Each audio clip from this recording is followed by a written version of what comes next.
Hey, j'espère que tu vas bien. On se retrouve aujourd'hui pour le compte-rendu du triathlon M de Thonon-les-Bains.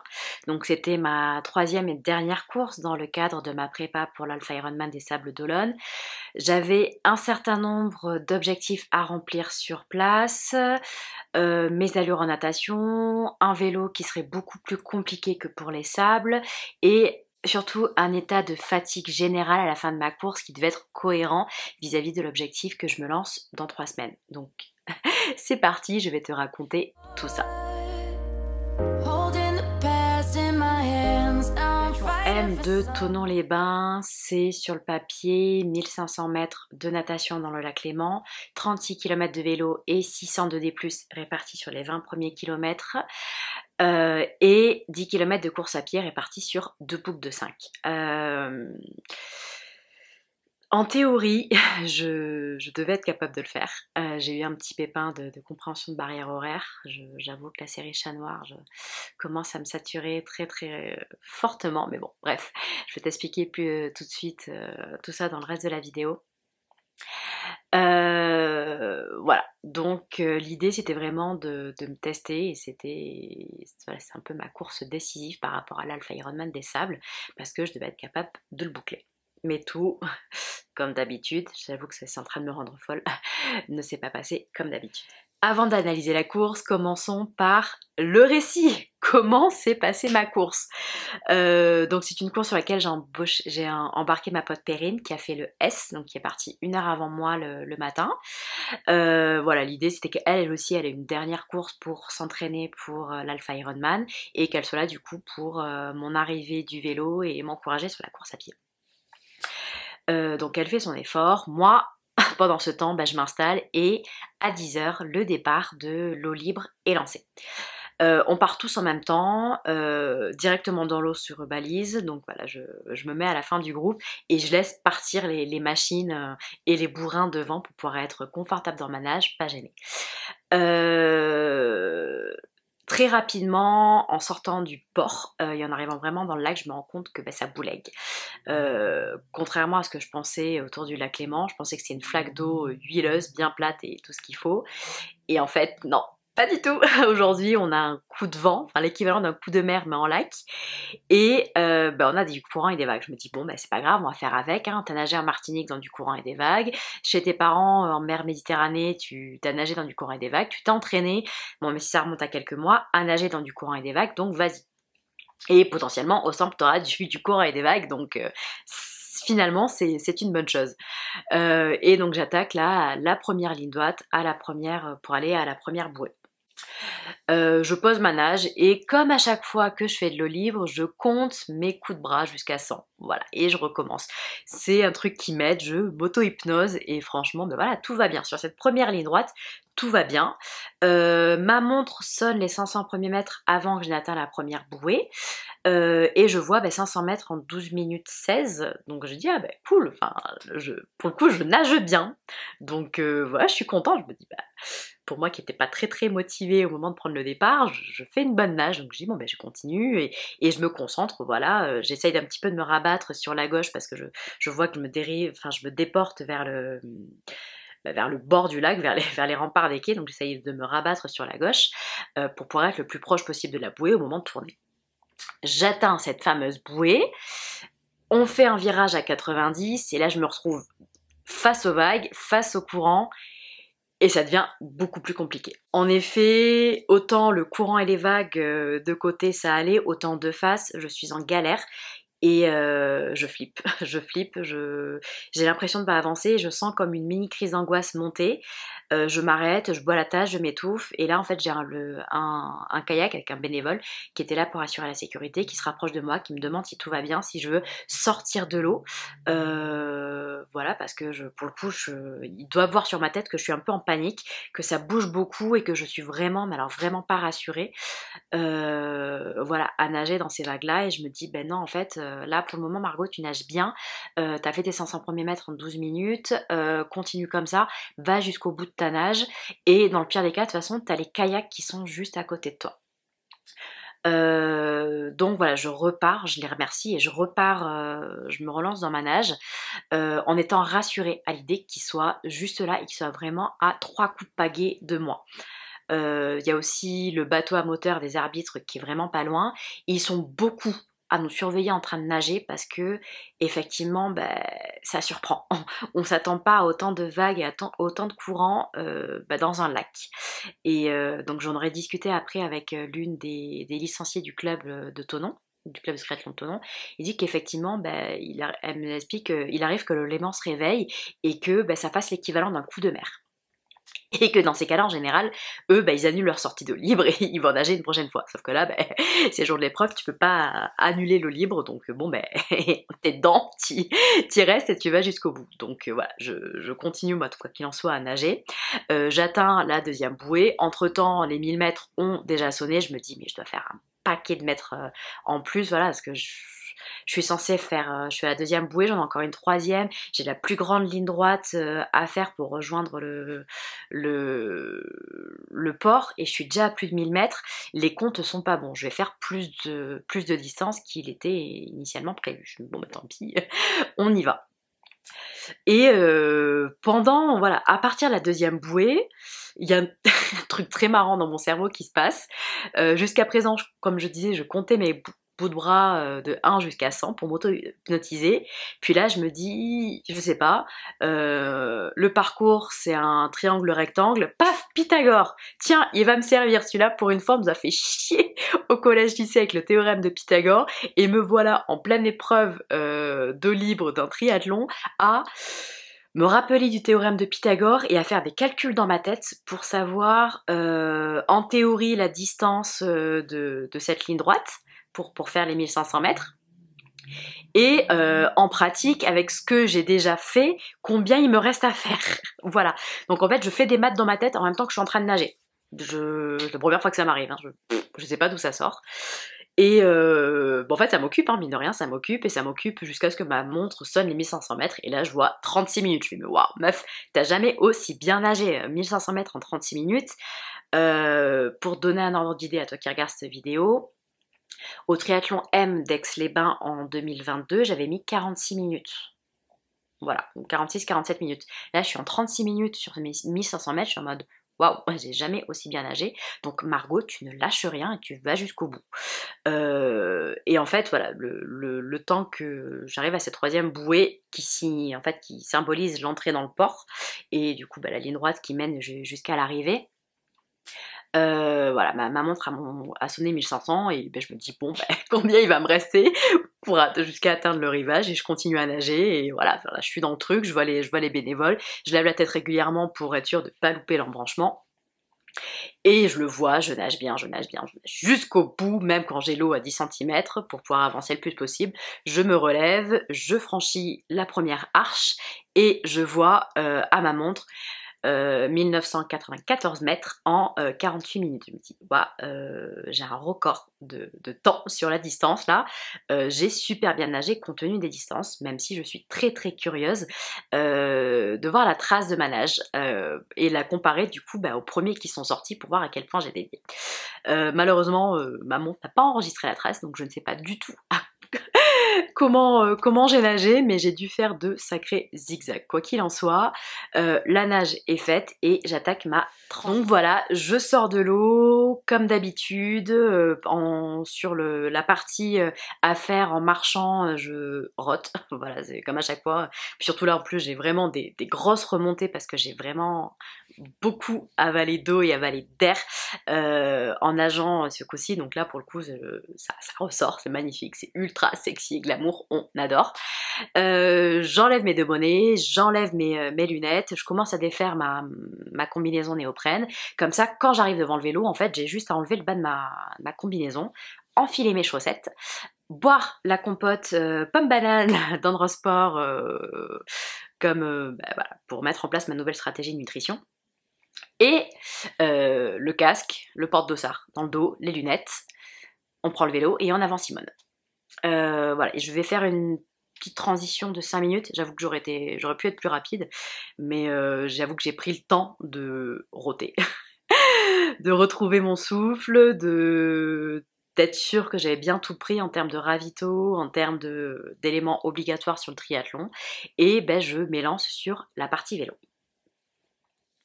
La partie vélo, ça s'annonce compliqué. J'ai choisi ce triathlon justement pour ça, parce que je voulais me mettre en difficulté sur le vélo et voir ce que je pouvais donner sur un triathlon dont la partie vélo avait du D+. Donc là, j'ai 600 de D+, répartis sur les 20 premiers kilomètres.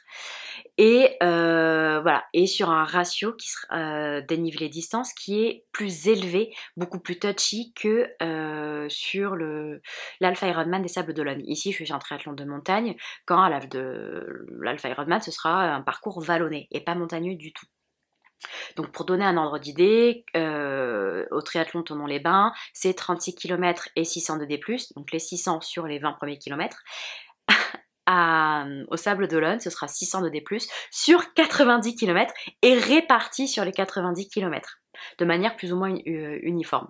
Donc vraiment, le ratio distance dénivelé n'a rien à voir entre ce que je suis en train de faire là et ce que je suis censée faire à la fin du mois de juin. Donc je m'élance sur ce parcours, j'ai bien repéré le parcours et dans ma tête, je l'ai divisé en 5 étapes. Les 5 premiers kilomètres qui sont vallonnés, parfaits pour l'échauffement. Les kilomètres 5 à 10 où là j'ai un premier bloc de montée avec des vrais pourcentages de montée. Du kilomètre 10 à 15 où c'est de la récup avec une barrière horaire intermédiaire à 15. Et quatrième bloc de 15 à 20 où c'est voilà, c'est là où je finis tout mon D+. Et à partir de 20 c'est que de la descente. Donc c'est de 20 à 16 c'est mon 5e et dernier bloc du vélo. Au moment où je pars, dans ma tête, la barrière horaire pour être de retour au vélo, c'est 14h. On est parti à 10h, j'ai mis 48 minutes plus 5 minutes, il n'est pas encore tout à fait 11h, je me dis que j'ai 3 heures pour faire mon vélo, ce qui est totalement faisable, même si je suis nulle, mais nulle en montée. Voilà, normalement c'est 36 km en 3 heures, passe large. Dans ma tête, j'ai pour objectif d'être en haut des 20 km entre 1h45 et 2h. Voilà, parce que je sais que la descente, je suis très bonne. J'ai pu le voir au triathlon de Bourg-en-Bresse où j'ai fait ma deuxième partie de course en 20 minutes. Voilà, que je suis capable de très bien descendre. Donc pour moi, la strat, c'est de bien gérer mon effort sur les 20 premiers kilomètres et de récupérer après en descente. Donc j'attaque mes 5 premiers kilomètres. Je suis pas la dernière à sortir du parc à vélo, mais je me fais rattraper par les derniers pendant cette portion. Donc je me retrouve très rapidement en queue de course avec la voiture balai derrière moi. Mais bon, je commence à en avoir l'habitude, donc je ne me pose pas plus de questions que ça. Je me concentre plutôt sur mon souffle, qui est bon, parce que mon cardio ne monte pas. Sur ma cadence de pédalage parce que j'ai un peu trop tendance à être en force et non pas en cadence. Donc j'essaie de faire en sorte d'avoir de faciliter un peu mes vitesses. Je ne sais pas trop comment l'expliquer, mais d'être plus en cadence qu'en puissance. De façon à m'économiser les jambes pour la suite. Et surtout, je me concentre sur ma stratégie de nutrition parce que c'est le point que je dois valider sur le parcours vélo. Jusqu'à présent, je mangeais toutes les heures. Sauf que à partir de 60 km, j'avais vraiment des gros coups, j'ai pendant l'entraînement des gros coups de barre et j'ai du mal à aller jusqu'au bout.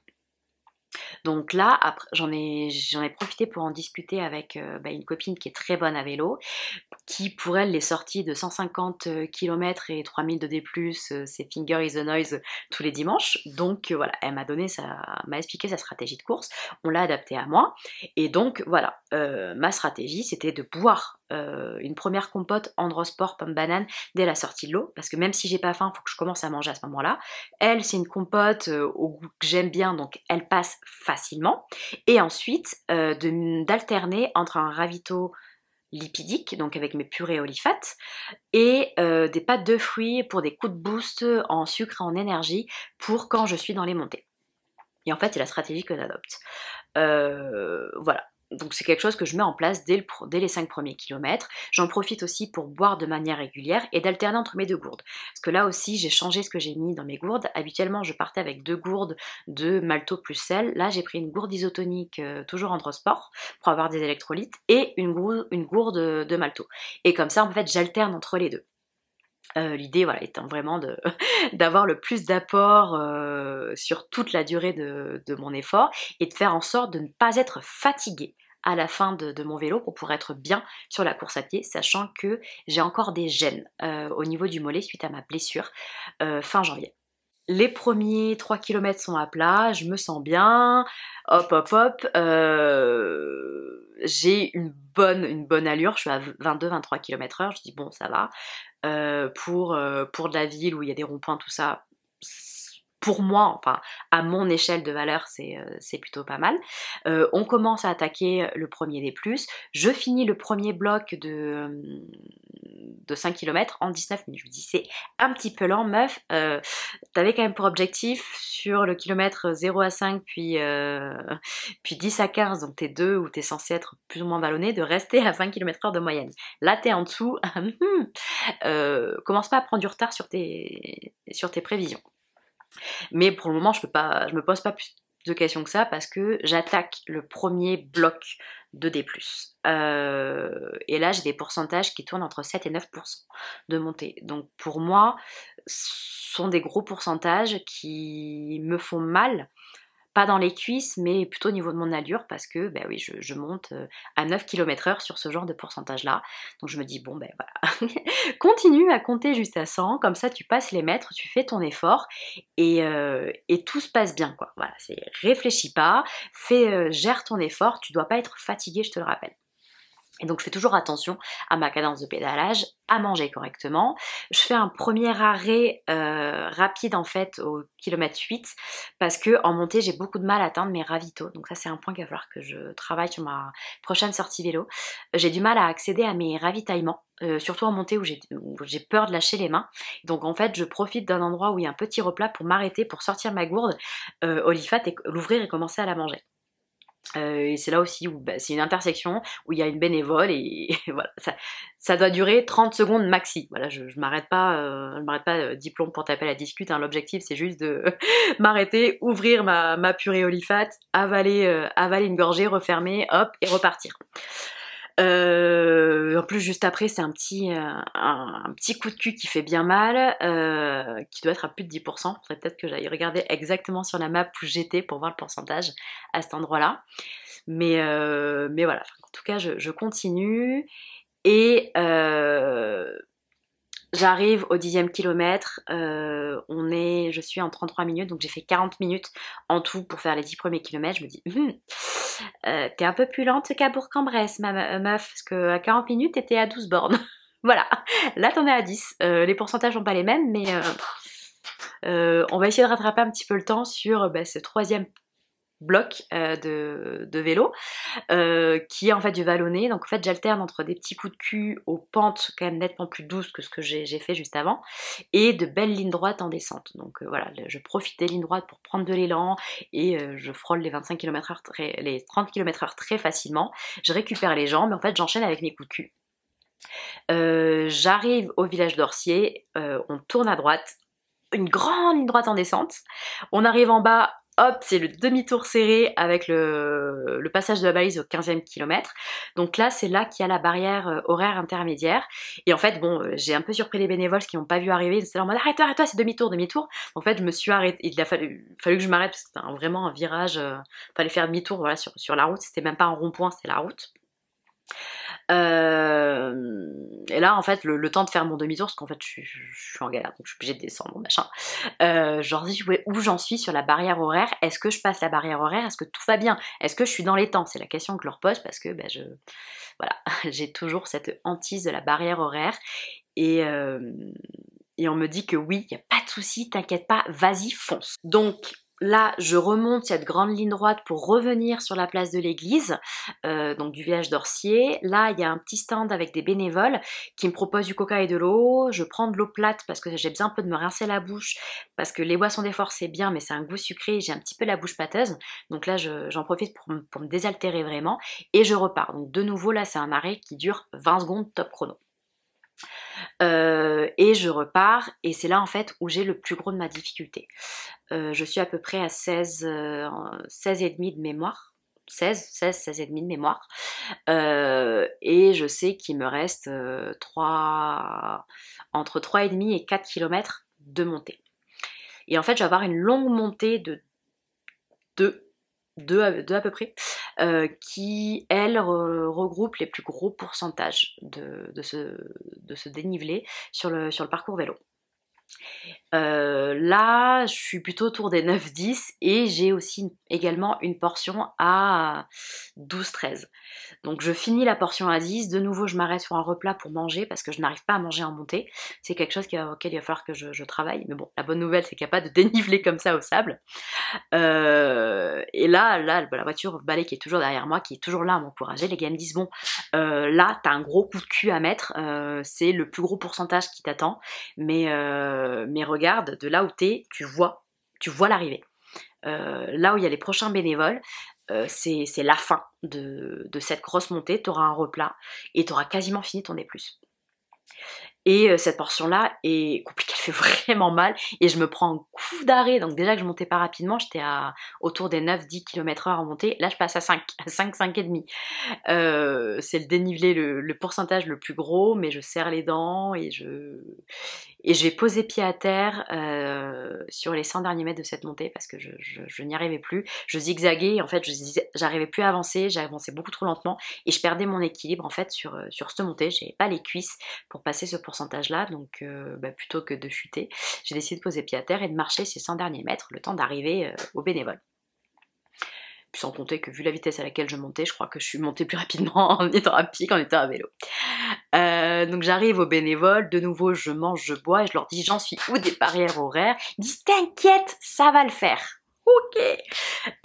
Donc là je remonte sur mon vélo, donc il m'explique bien que j'ai 1 km de faux plat, donc là je suis à 18,6 à peu près en termes de kilomètres, qu'il me reste 1 km de plat descente, puis 400 mètres de montée, c'est la dernière, et arrivé en haut, j'ai fini tout le D+, ce sera que de la descente jusqu'à Thonon. Au moment de repartir, j'ai même un bénévole qui me pousse pour me donner l'élan. Je me dis, j'ai vraiment ambiance Tour de France avec ces bénévoles adorables. Donc je fais ma descente et hop, on reprend la montée. Pendant cette montée, les bénévoles me doublent en fait pour m'attendre en haut et ils se mettent au niveau du sommet, voilà, pour me faire une espèce de ligne d'arrivée virtuelle en haut du sommet et limite une hola en mode ambiance Tour de France, vas-y, tu gères et tout. Cette dernière petite montée, en plus, je la fais en essayant d'accélérer un peu en mode, voilà, je me suis pris pour à la Philippe, je sais pas, voilà, un truc, et j'accélère un petit peu, puis j'arrive en haut, donc il y a un petit stade plat où je récupère, ouais, c'est cool, je profite de la vue. Ils en profitent pour me dire, là c'est la descente, fais gaffe, les premiers virages sont extrêmement serrés, c'est des virages en épingle, fais attention quand tu descends, voilà, gère bien ta vitesse parce que, voilà. Et je comprends très rapidement ce qu'ils veulent dire dès que j'attaque la descente.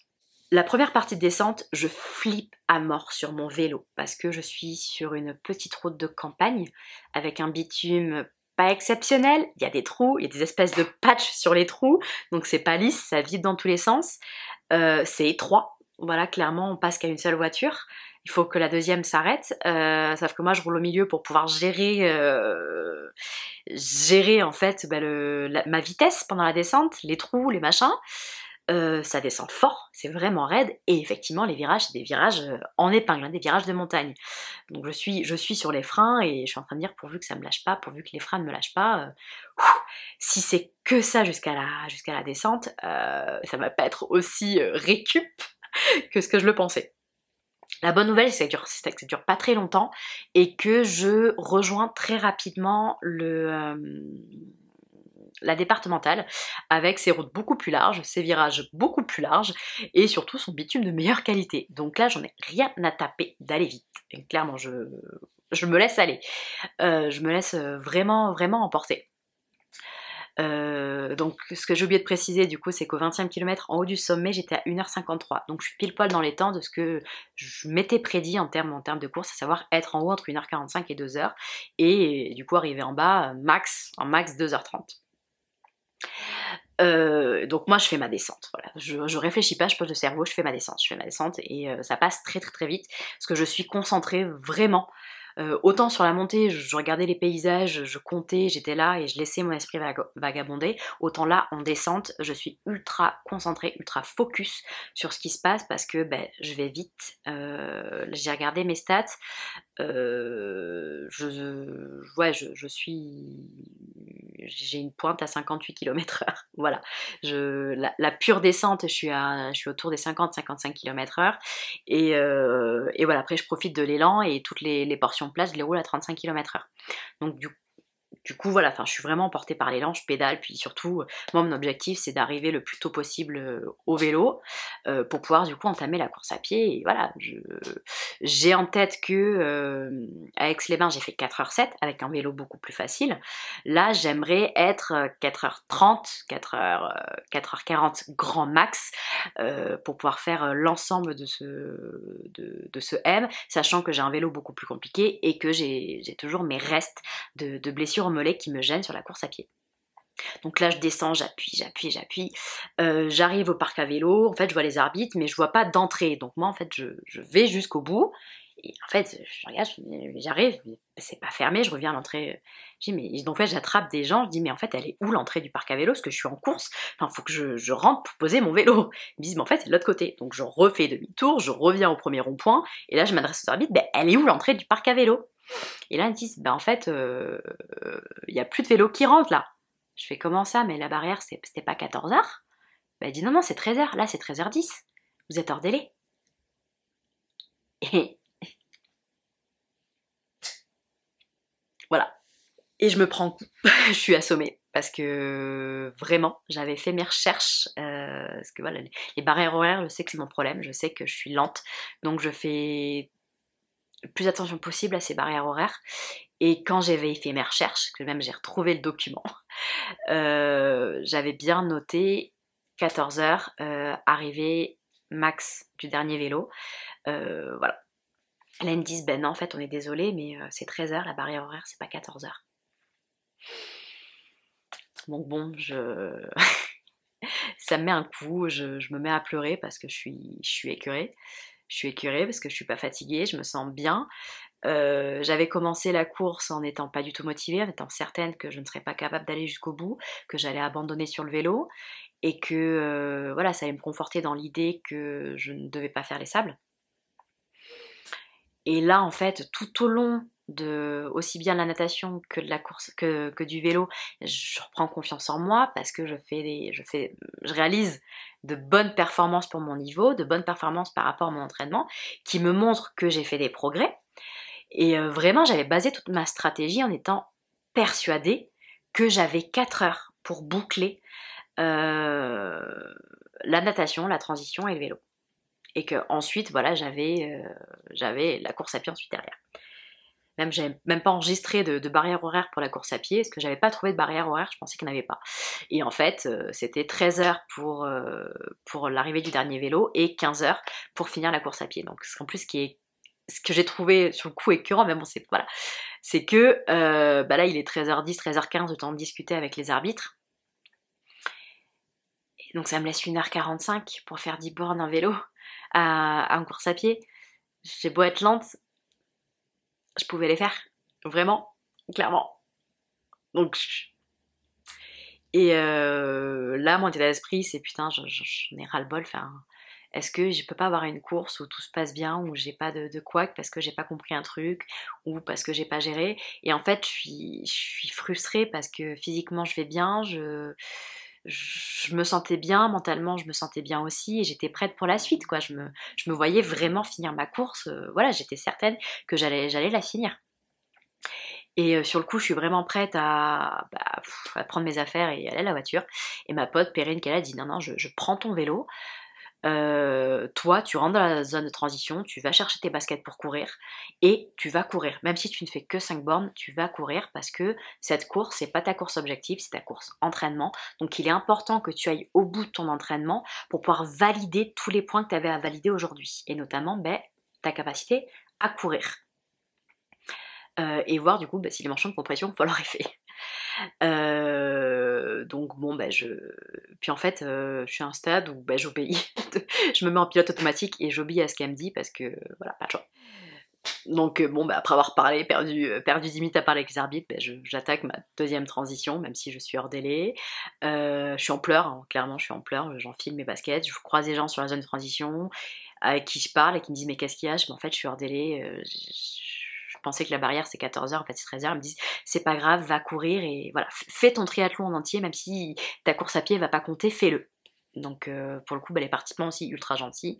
Je prends mes affaires, je pars et voilà, je sors et je commence à marcher sur le parcours vélo, sur le parcours course à pied, pardon. J'ai un bénévole qui était au stand de ravitaillement qui vient me voir, qui me demande comment ça va, ce qui s'est passé, qui m'informe du coup, comme je suis hors délai, je vais pas avoir le vélo avec moi pour m'accompagner sur le parcours et que eux en fait ils sont en train de débaliser derrière leur dernier participant officiel. Donc ils me donnent toutes les consignes pour pouvoir faire le parcours vélo, le parcours course à pied, je vais y arriver, même si je vais pas du tout le suivre parce que je suis là je suis en train de pleurer et je lui explique que je suis frustrée parce que ça va, que je m'étais entraînée en pensant que c'était vraiment une barrière horaire de 4 heures, que c'était marqué sur internet parce que j'avais fait mes recherches, voilà, qu'il me dit bon on va essayer de comprendre ce qui se passe, c'est pas grave, nous on est là, tu fais ton truc et à la fin tu franchis la ligne d'arrivée de manière symbolique et je te donnerai ta médaille. Mais tu vas courir, tu vas au bout de ton effort. Donc voilà, j'ai commencé à marcher parce qu'en fait j'étais en train de pleurer et quand je pleure, je m'étouffe à moitié, donc je pleurais. Au bout d'un kilomètre, j'ai ma pote Perrine qui me rejoint et qui voit vraiment que je suis pas bien, que mentalement je suis plus là, que je le fais parce qu'elle m'a dit de le faire, mais que voilà, quoi, je suis pas dans le truc. Et en fait, elle m'oblige à lister tout ce qui s'est bien passé, tous les bons trucs, toutes les cases que j'ai cochées pendant cette épreuve en disant bon voilà, t'étais parti pour faire un M en 4h30, 4h40 avec une difficulté vélo, ce qui est pas déconnant pour ton niveau. Là, tu t'aurais pu le faire effectivement. On va courir 5 bornes ensemble. Voilà, sois fière de ta natte parce que tu as fait une super natte, mieux que la sienne. Toi, tu as fait du crawl quand moi j'ai paniqué, j'ai fait de la brasse. Donc voilà, tu te calmes, respire un bon coup et on va y aller. Il est important que tu cours et que tu vois si tu es capable de le faire parce que ta blessure te gêne quand même. Tu dois voir où tu en es à ce niveau-là. Et donc en fait elle m'oblige à lister une natte qui s'est bien passée, un vélo où au final je suis très fière d'être montée, le fait que physiquement ça va, le fait que je n'ai pas faim, que je ne suis pas fatiguée, que voilà, tout va bien. Il me faut un moment en fait où je vais alterner entre 2 et 3 km, là, je vais trottiner, je vais marcher, je vais trottiner, je vais marcher. Voilà, j'ai du mal à mettre dedans, puis petit à petit, voilà, elle me raconte des conneries, elle me fait sourire, le moral revient à mesure que je me rends compte que les jambes ça va, que je suis capable de courir. Et donc je me mets à courir et en fait je me rends compte que je cours à 7,50 au kill. Je dis mais putain, c'est des allures que j'ai du mal à avoir à l'entraînement. C'était là, voilà, je visais un 7,30 pour les sables avant ma blessure sur le semi. Là, si j'arrive à faire 7,50, c'est totalement inespéré compte tenu de la prépa course à pied que j'ai eue parce qu'on va pas se cacher, elle a été sacrément chamboulée quoi. Je vise tout sur le vélo pour avoir le plus de temps possible à vélo, après en course à pied pour avoir le temps peut-être de finir mon semi. Et là, en fait, je cours et je finis donc je fais 4,8 km, pas tout à fait 5, 4,8 km. Je franchis ma ligne d'arrivée et donc je vois le bénévole qui était au ravito, qui m'a parlé avant que j'entame la course à pied, qui m'attend et qui me dit bon voilà, bravo, tu l'as fait, sois pas triste. Donc là, il me donne une médaille et il me dit bon aujourd'hui c'est pas passé, mais t'as rien lâché, t'es quand même allé courir, t'as fait un bon vélo. Tu t'es trompé sur la barrière horaire. Nous, cette barrière horaire de 3 heures, effectivement, elle est serrée, effectivement, elle est dure pour les gens qui n'ont pas la vie, qui galèrent sur le D+. Sois quand même fier de toi, t'es allé jusqu'au bout. Voilà la médaille. Reviens l'année prochaine.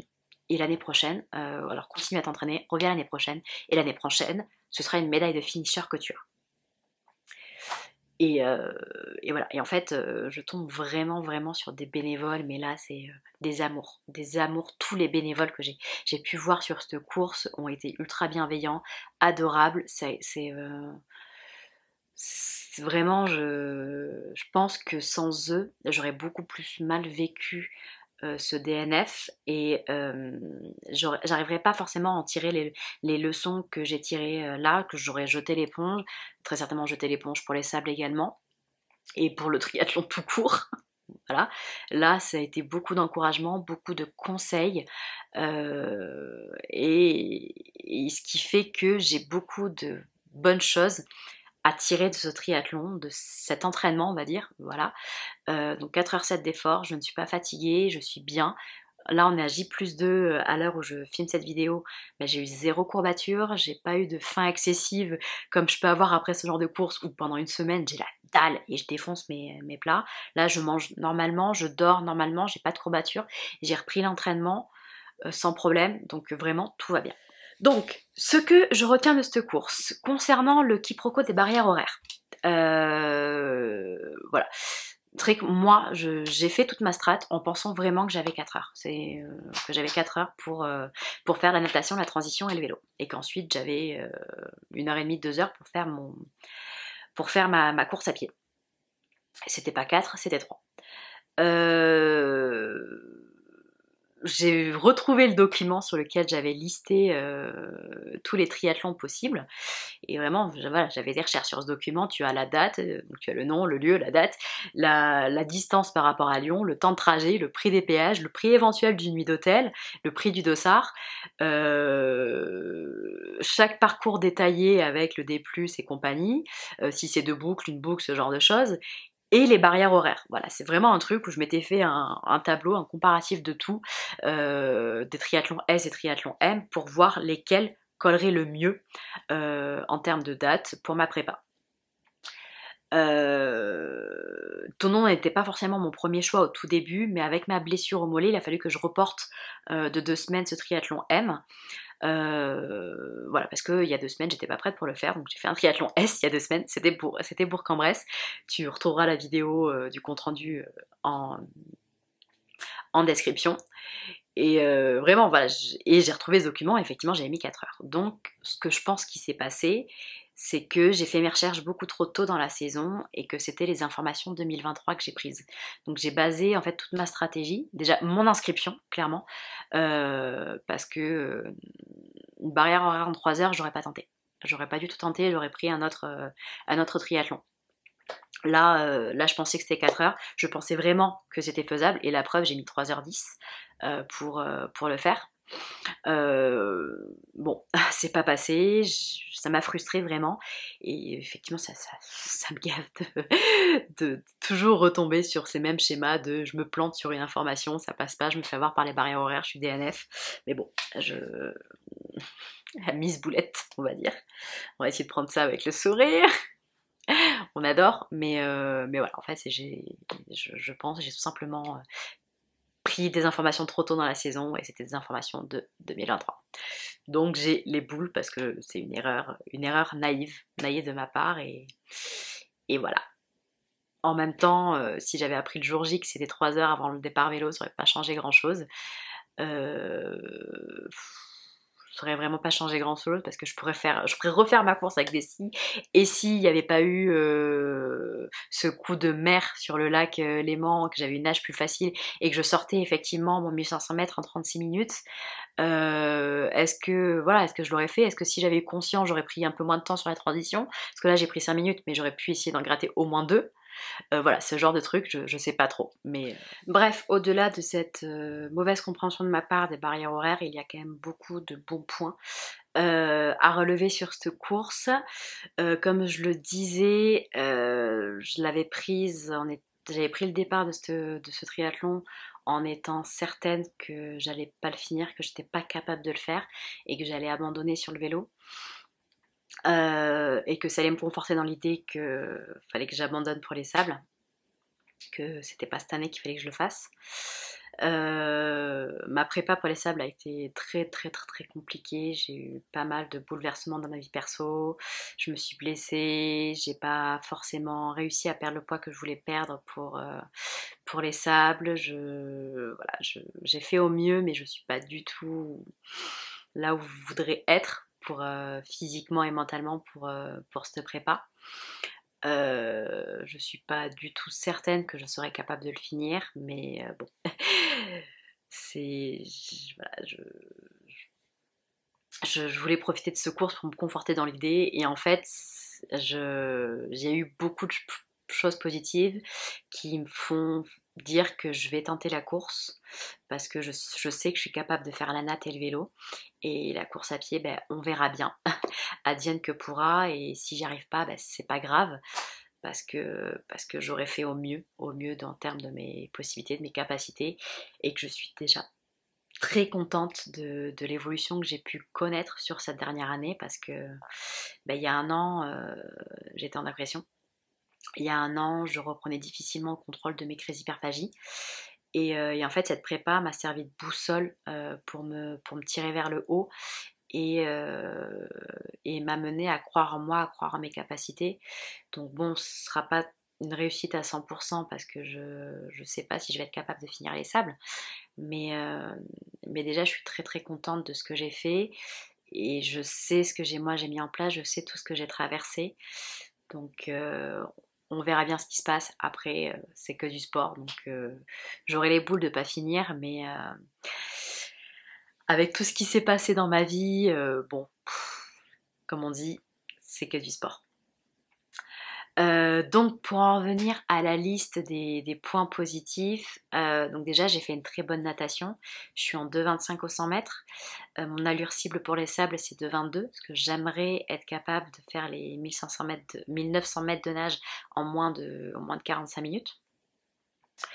Là, bon, je vais continuer, là je vais vraiment reprendre les entraînements d'eau libre, et clairement ça me semble vraiment à ma portée. Donc, bon, ben, j'ai vu que j'étais capable d'arriver à nager malgré un courant défavorable. Donc, voilà. Maintenant, les prochaines semaines, ça va être beaucoup, beaucoup, beaucoup d'eau libre pour être à l'aise.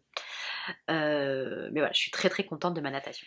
Concernant le vélo, je suis ultra satisfaite de ce que j'ai fait également, parce que j'ai réussi à monter voilà, jusqu'au bout. J'ai été lucide, j'ai pas été dans le mal, ça a été dur, mais j'étais pas dans le mal, j'étais pas dans la zone rouge. Mon cardio était bas, parce que je monte la plupart du temps, je suis entre 140 et 150 BPM. Pour moi, le cardio haut est un véritable problème, hein. Je suis plutôt autour des 170, 180 dès le moindre effort, voilà. J'ai une petite pointe à 170 sur la portion la plus compliquée du dénivelé, mais après tout le reste ça va. J'avais espéré faire entre 1h45 et 2h pour la montée, et faire un temps total en max 2h30. Je monte en 1h53 et je finis en 2h14, donc je suis vraiment en fait dans les temps que j'avais anticipé, toujours en me basant sur une barrière horaire de 4 heures et non pas de 3.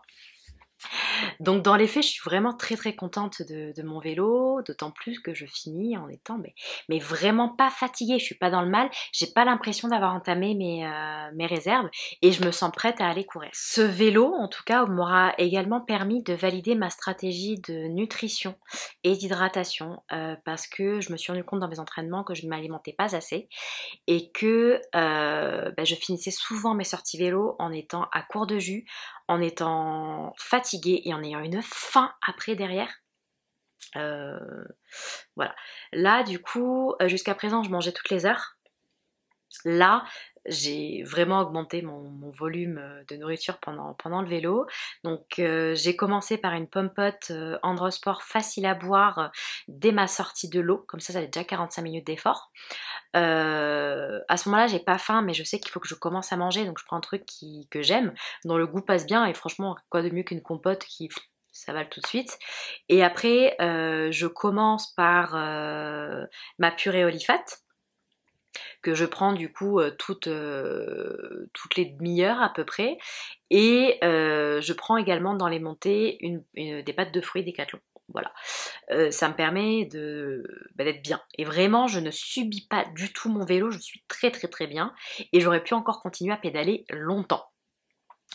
Voilà, donc vraiment la nutrition c'est validé. Également pour les boissons, parce qu'avant je faisais full malto sel, que sous la recommandation de ma diète. Là, du coup, je fais moitié malto sel, moitié isotonique Androsport. Ça me permet de varier les goûts et ça me permet voilà, d'avoir des apports différents parce que qu'à malto, en fait, j'ai pas forcément d'électrolytes en plus, j'ai pas forcément tous ces sels minéraux que je perds avec la transpiration, donc ça me permet voilà, de jongler entre les deux, entre l'isotonique et la malto. Et de nouveau, en fait, ça me fait beaucoup de bien et je finis mon vélo en étant en forme, mais vraiment en forme. Je suis pas entamée, j'ai fait 3 heures de sport, mais j'aurais, voilà, et c'est la bonne nouvelle, hein, parce que je suis censée en faire 8 dans 3 semaines. Donc si au bout de 3 je suis canée, c'est pas une bonne chose. Là, je suis à 3, je suis bien, vraiment. Côté course à pied, l'idée c'était un peu de valider les manchons de compression parce que j'ai des problèmes, voilà, je suis pas bien dans mes jambes depuis ma blessure. D'un côté ça me titille au niveau du mollet, ça me tire, j'ai toujours peur de trop forcer dessus et que ça repète. À côté de ça, j'ai des problèmes circulatoires, j'ai l'impression d'avoir les jambes poupées, les jambes lourdes. J'ai vraiment des sensations dégueulasses quand je vais courir et c'est toujours très très compliqué. Et je me suis rendu compte qu'en mettant mes bas de contention à la maison, ça s'améliorait. Donc en mettant en place toute ma routine vraiment jambes lourdes que je fais à l'approche de l'été. Donc bas de contention, draineur, massage, eau froide, ce genre de trucs, ça me faisait beaucoup de bien. Donc je me suis dit que peut-être le petit touche finale, ce serait de mettre mes bas de compression, mes manchons de compression à la course. Et donc effectivement, je les ai mis dès le début de l'épreuve, j'ai nagé avec, comme c'est que des manchons. Donc ça me prenait le tibia, j'ai juste eu à mettre mes chaussettes à la sortie de l'eau. Donc j'ai eu mes manchons pendant le vélo et la course à pied et j'ai vraiment vu la différence, j'étais beaucoup plus confortable, beaucoup plus à l'aise. Il m'a fallu un moment pour entrer dedans, donc outre le fait que mentalement j'étais plutôt à cause du DNF, mais je me suis rendu compte que marcher 1 ou 2 km, ça me faisait beaucoup de bien et qu'après j'étais à l'aise pour courir. Donc effectivement, marcher 1 ou 2 kilomètres sur un S quand t'as 5 bornes à faire, c'est pas la joie. Mais je me dis que peut-être pour le semi où j'ai 21 km, pourquoi pas commencer par de la marche et faire 1 2 kilomètres en marchant et faire le reste en courant. Est-ce que ce serait pas une bonne strat pour moi au niveau des mollets? Voilà, c'est dans tous les cas, là, dans l'entraînement, j'ai validé le 10 bornes. J'ai repris les fractionnés où ça va beaucoup mieux. Cette semaine, je croise les doigts, normalement, je valide le 15 bornes parce que je ne veux pas aller au sable sans avoir couru 15 bornes avant. Euh, et, euh, et comme je le disais, il n'y aura plus qu'à croiser les doigts pour que tous les progrès que j'ai faits, au moins en natte et en vélo, portent leurs fruits et me permettent d'avoir suffisamment de temps pour faire mon semi, parce que ça va pas être le semi de ma vie, vraiment. Mon dernier semi à Amsterdam était en 3h03. Euh, de base, j'aurais voulu faire mieux qu'à Amsterdam. Je sais pas si ce sera possible, vraiment.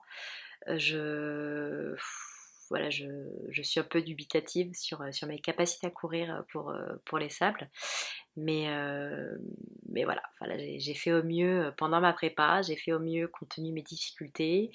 Comme je le disais, c'est une course qui me tenait à cœur parce qu'elle m'a permis de m'aider à me reconstruire, en me donnant un objectif, quelque chose pour me challenger, vraiment quelque chose à quoi me raccrocher. Parce que je suis quelqu'un qui fonctionne au challenge, j'ai besoin de viser quelque chose de haut pour pouvoir faire les choses bien.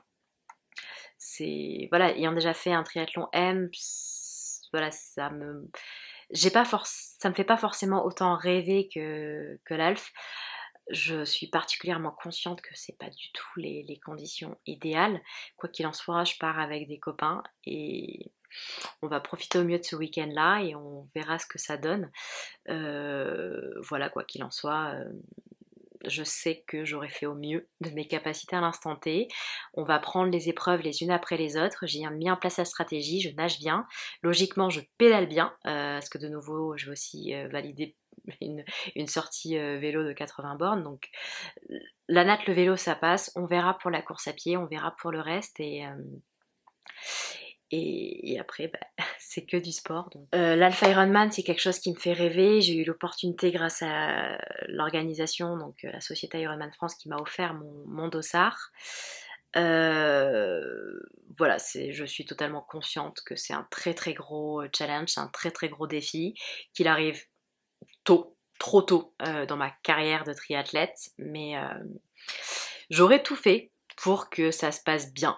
malheureusement, ma vie est encore un peu trop chaotique et jamais rien ne se passe comme c'était initialement prévu. Donc bon, ben, les dés sont jetés, j'ai 3 semaines. Là, j'ai encore une grosse semaine d'entraînement, puis 2 semaines d'affûtage.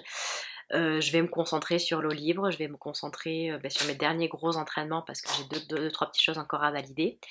Et je vais me concentrer sur le confort dans les jambes, donc toute ma routine, rétention d'eau, jambes lourdes. Je vais essayer de me caler un rendez-vous pour un massage de drainage lymphatique parce que ça me fait beaucoup, beaucoup de bien. Et voilà, maintenant, je vais être encore plus rigoureuse sur mon alimentation. Ça fait déjà 2 mois que l'alcool est banni à 100%. J'en buvais pas des masses, mais là, il y a... ça fait même plus de 2 mois. Ça fait depuis mon retour de la Martinique que j'ai pas bu une seule goutte d'alcool. On va continuer à être méga attentive à ce que je mange et puis voilà, comme je dis, les dés sont jetés et je te donne rendez-vous dans 3 semaines, un peu plus de 3 semaines pour voir ce qu'il en est et si j'ai réussi ou non à être finisher de l'Alpha Ironman des Sables d'Olonne. Mais comme je te dis, quoi qu'il en soit, je suis déjà fière de tout ce que j'ai mis en place parce que je me suis bagarrée contre beaucoup, beaucoup de choses sur le plan personnel et voilà. Si tu as aimé cette vidéo, n'hésite pas à me laisser un petit pouce bleu et à t'abonner. Tu as tout l'espace des commentaires aussi pour t'exprimer, toujours avec bienveillance. Voilà. Et je te dis à bientôt pour une prochaine vidéo.